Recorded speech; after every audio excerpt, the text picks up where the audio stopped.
Hi everybody, my name is Carrie. Thank you so much for being here. Today is February 14th, 2022. Happy Valentine's Day. I am recording just outside of Portland, and if you're new, thanks for being here. If you keep coming back, I appreciate it. Last episode, I announced that I was doing a giveaway and asked for some ideas and comments, and I had so much fun reading all those comments, and it made me feel very inspired. I had asked what throughout the years I've maybe inspired you to do, and it was very inspiring for me to hear from you and to hear what kinds of things you like to see and stuff. So that was a lot of fun. I have picked a winner, and I will announce the winner. So I had reached my 100 episodes. February is my 6-year anniversary of this channel. And in celebration of that, I'm going to give away this quilt. So I had it hanging up behind me on the last episode so you could see it. One thing I forgot to mention, and I pointed it out when I edited it. Was there is a mistake in it. I'm not going to fix it, and I did notice it when I first had finished it and showed it on the episode. I had noticed it when it was hanging up. Never noticed it when I made it. Didn't notice it when I quilted it, because I did quilt it with a pantograph, so I'm not watching the quilt itself. You're not supposed to show your mistakes, but being that this is a giveaway, I want to make sure you see that this pinwheel didn't pinwheel. So, you know, it's my humanity in there. It's a mistake, but hopefully the recipient won't really care, because it still keeps you just as warm. I have washed it and dried it, and it's ready to go. I did use a YouTube comment picker program that picked somebody from all the comments, and the winner is Pam Bailey. So Pam, congratulations. I don't know where you live, so hopefully we can get together and you can, I'll get the quilt out to you. But Pam, congratulations. Thank you everybody for making a comment. It was really, really inspiring to me to read all of them. So Pam, you can get a hold of me at thecreativeobsession@gmail.com. and we'll work out the details. So thank you to everybody. Thank you, Pam. Congratulations. That was a lot of fun. And maybe I'll do something like that in the future, because I'm going to still make quilts and I don't need them. So anyway, as you can see, I've got a different quilt going on in the background, and I thought it was very fitting, being that today is Valentine's Day. I am recording in the morning before I go to work. I'm going to try this to see how it works, because by the time I'm done with work, I'm pretty haggard and not really camera appropriate. And so I thought, well, let me just do it first thing this morning before I go to work and see how that works. So anyway, this quilt that I've got going. So I had mentioned before, drop that down there. I had mentioned before that I was making a quilt for my friend's daughter who is potentially going to get married this year, and I did finish it and I'll show it to you. But since then, the other daughter got engaged, and I have had this quilt kit for a number of years. I bought the kit from Craftsy back when Craftsy was Craftsy. It's since been Blueprint and is back to Craftsy. So I've had it for a few years, just because I got a great deal on the kit and knowing at some point I was going to need to make a quilt. So this is the Peace and Love quilt by the Cloth Parcel. And it is a heart made out of half square triangles and a lot of negative space. So the background will be white and gray wide stripes. I think they're about 12-inch wide stripes. And being that this daughter is going to get married probably this summer, I thought I better get going on this. It will be an easier quilt than the other one, but I decided I wanted to lay out all the colors. I started to sew it together, and because the only guidelines that they have for where to put the colors and all that stuff is by looking at the picture. There isn't any kind of a key or anything that shows you where to put everything. So I thought, I started to sew stuff together and I'm like, I don't know if that's the right color with this one to make it kind of spread out and fractal like it's supposed to. So I took those out and decided to lay out the whole heart, and then I will approach sewing it together from there. So what this uses is, and it was 2 charm packs, and a charm pack is a stack of 5-inch squares. You cut them on the diagonal, and then when you sew them together, you get that. So, got that all laid out. I'm happy with the layout and everything. So I will start sewing that together, and then you attach the backing or background. I contemplate, when I first bought it, I had the idea of putting quilting with block letters or something, the date that they get married, or maybe like a saying that they, I don't know, something. I want to quilt some memory of them getting married into the background of the quilt. So this should go together pretty quickly, and then I can get it quilted, because I'm going to need to get it quilted and finished soon. I don't have a lot of time. So I thought that was very appropriate for Valentine's Day. It just kind of happened to work out that way. Excuse me, I had a big sneezing fit earlier. It's like, is allergies coming? I hope not. It's only February. But we've had a false spring. It was in the 60s the last several days, which was wonderful and beautiful.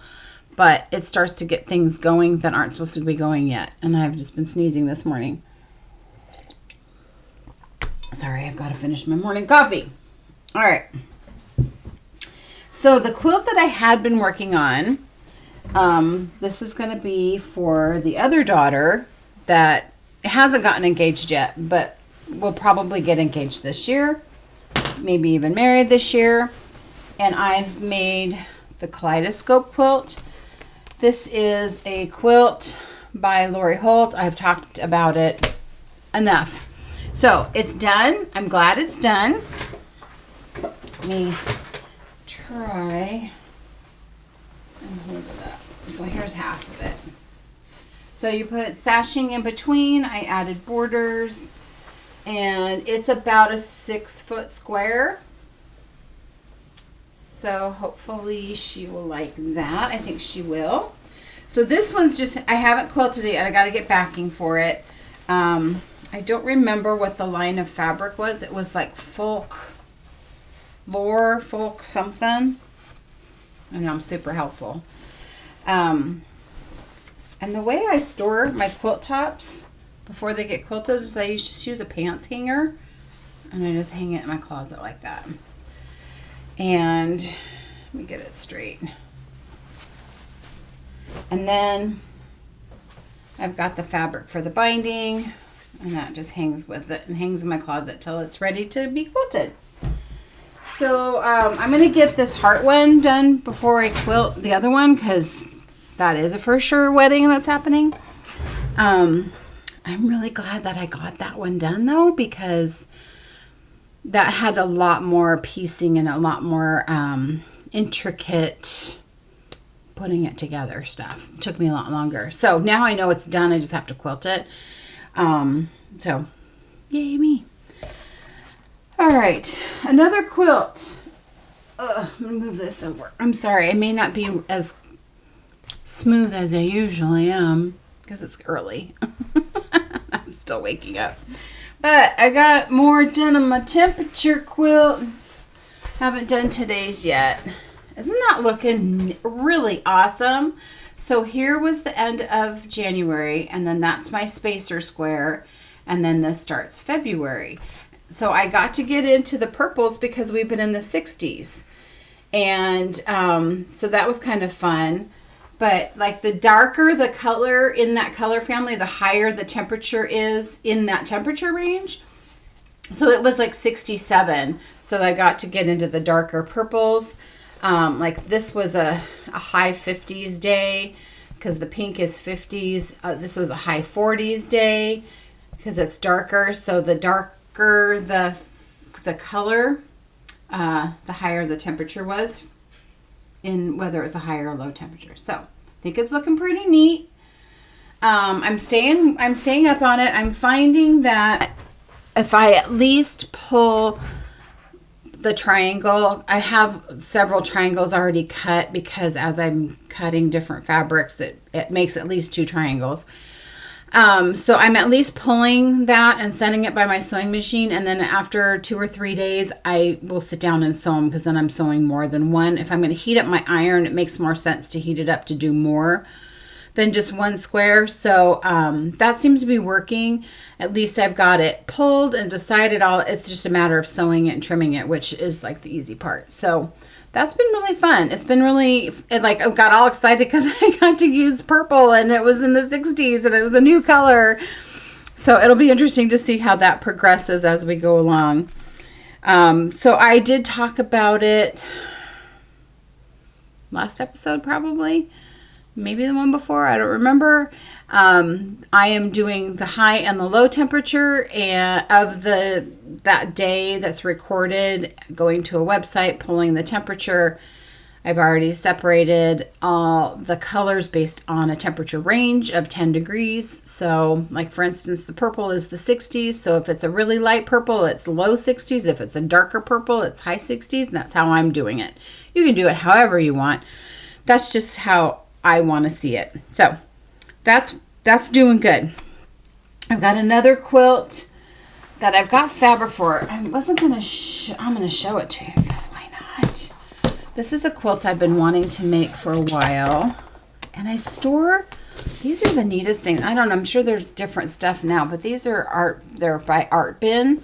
They're meant to hold like 12-inch pieces of 12-inch squares of paper for scrapbooking and stuff. They're perfect for storing your quilt stuff. So I am going to make the Deco Quilt by Lo and Behold Stitchery. But I was inspired. I've been inspired since I saw the movie Frozen. Y'all know the movie, Let It Go, Let It Go. You know that movie? The costuming, the colors and the costuming of the characters, I really loved. Just jewel tones. It was really pretty. So I took the pattern, bought the pattern, and then I could see how the blocks were done. Recreated the pattern in my EQ, which is Electric Quilt. It's a program for designing quilts and stuff, and so that I could play with color placement. And I came up with this.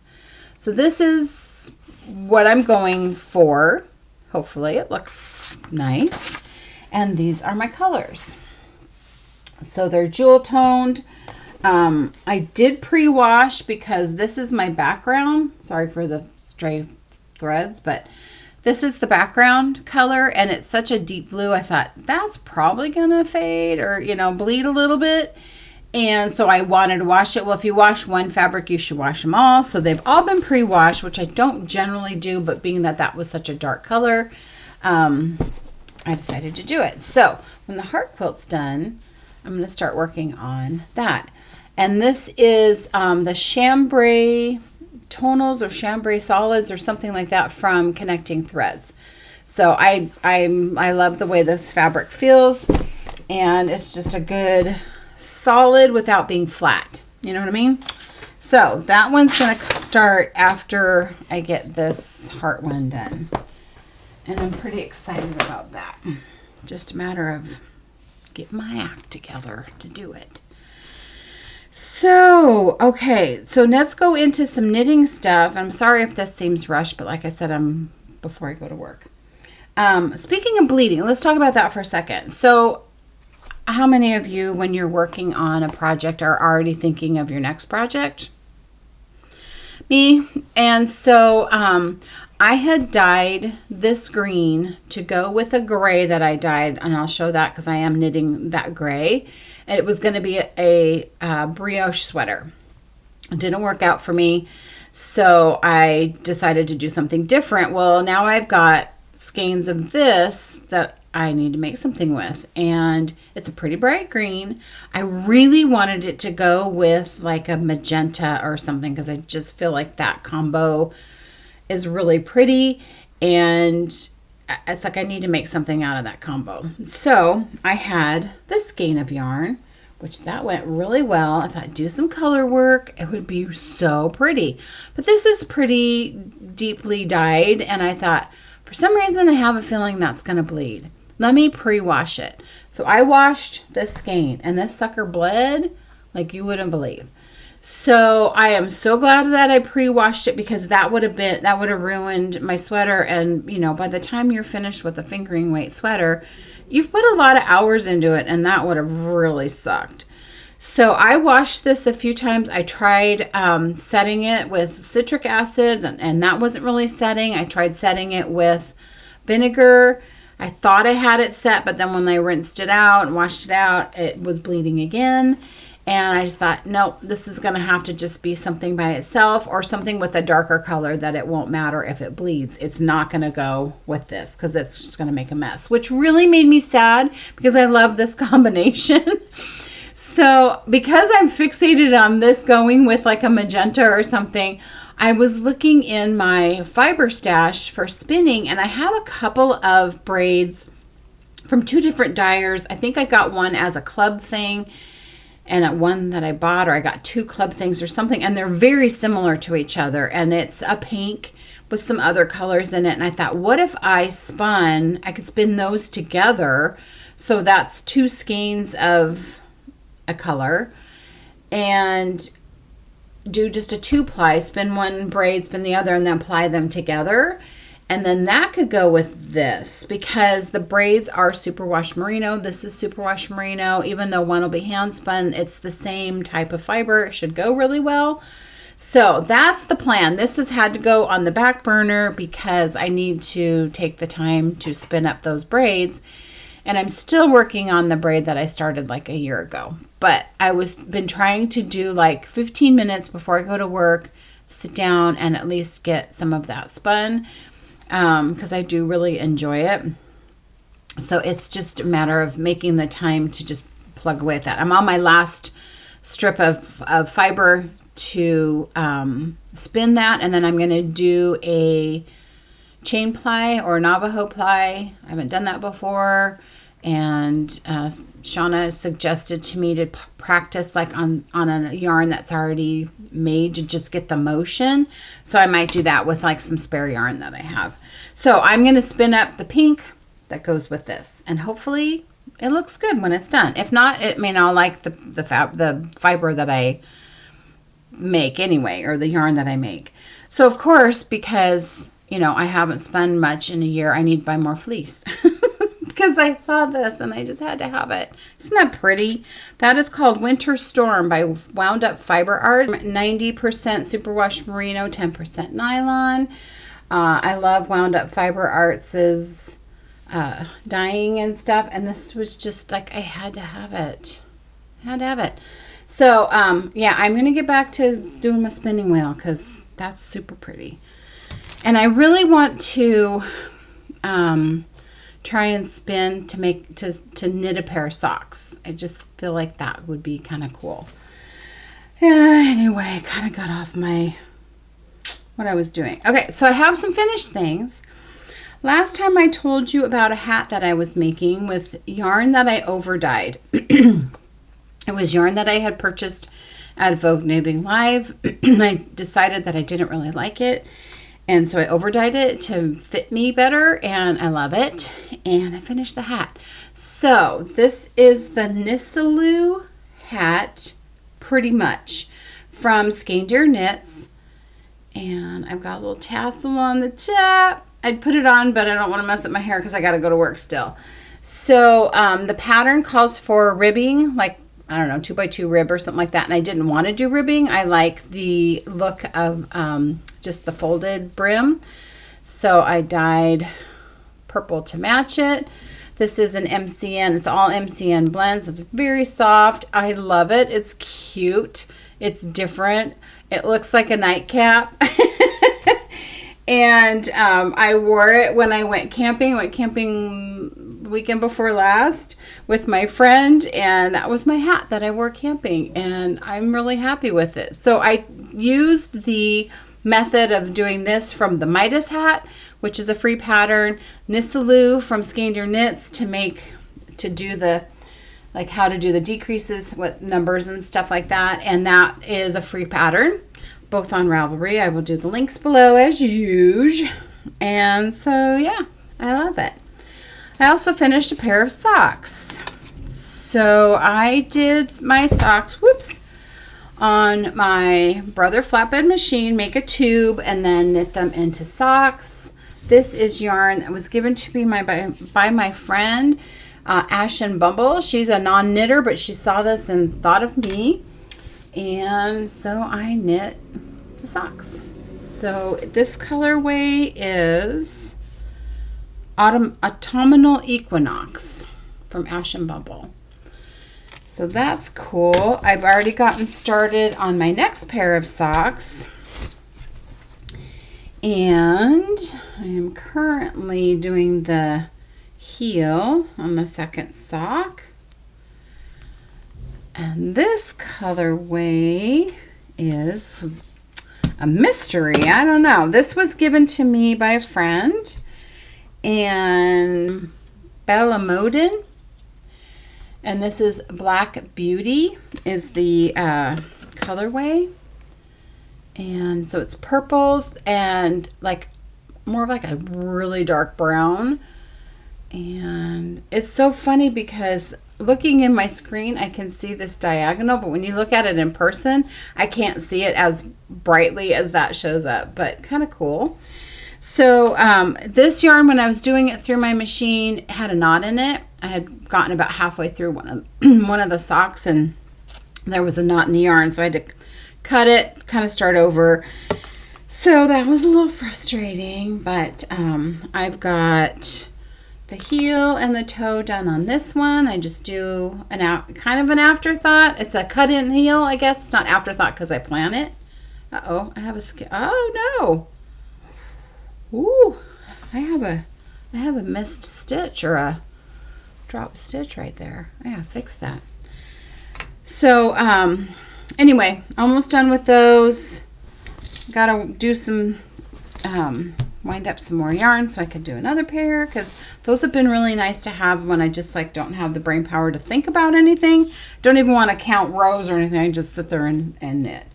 So my last thing to show is like I said earlier, I dyed up some gray to go with that green because I was going to do a brioche sweater. That didn't work out. What I decided to do is to just make a gray sweater. And so I'm following the pattern for the So Faded sweater by Andrea Mowry, but I'm not fading, I'm striping. And I am working on the second sleeve.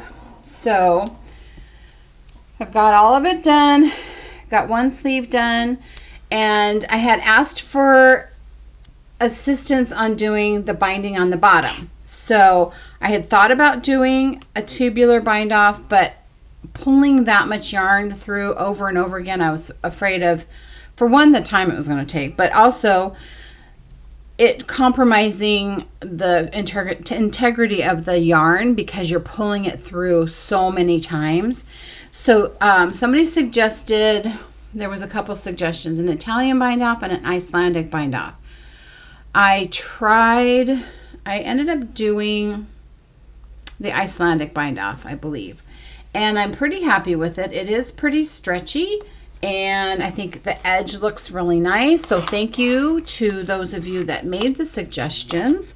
What I did do on the sleeve is I did do a tubular bind off because you're not doing as many stitches, and I feel like it's about the same stretchiness. So the Icelandic bind off I feel was easier in the fact that it's not sewn, you're actually knitting it, and you get pretty much the same finish.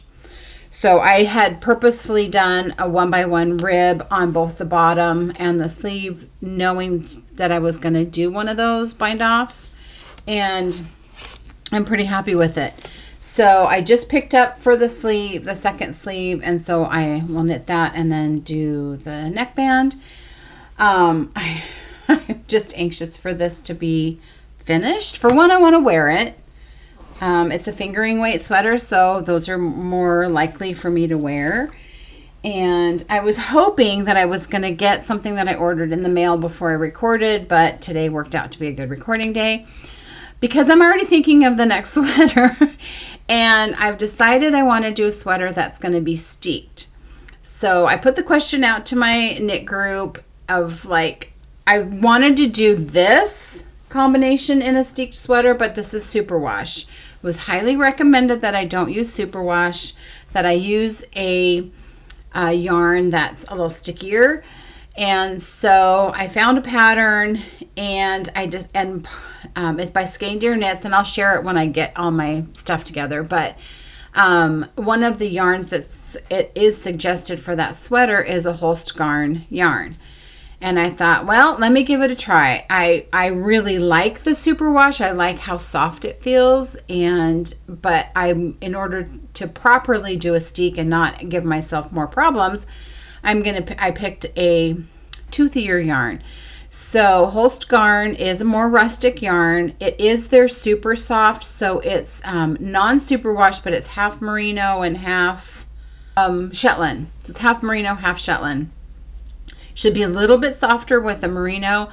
And I've been really got a bug to make an orange sweater. Now, I never wear orange. I don't even own anything that's orange, but I thought, well, maybe it would look okay.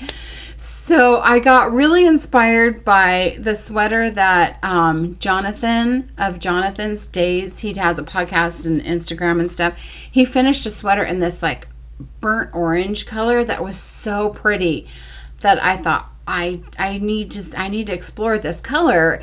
And so I did buy orange yarn as my main yarn. It's very affordable yarn. I bought enough yarn to do a sweater for like under $30, about $30 or so. And then it was $15 to ship it. It's coming from Denmark. I think get it maybe tomorrow or next day. I think it's coming pretty soon.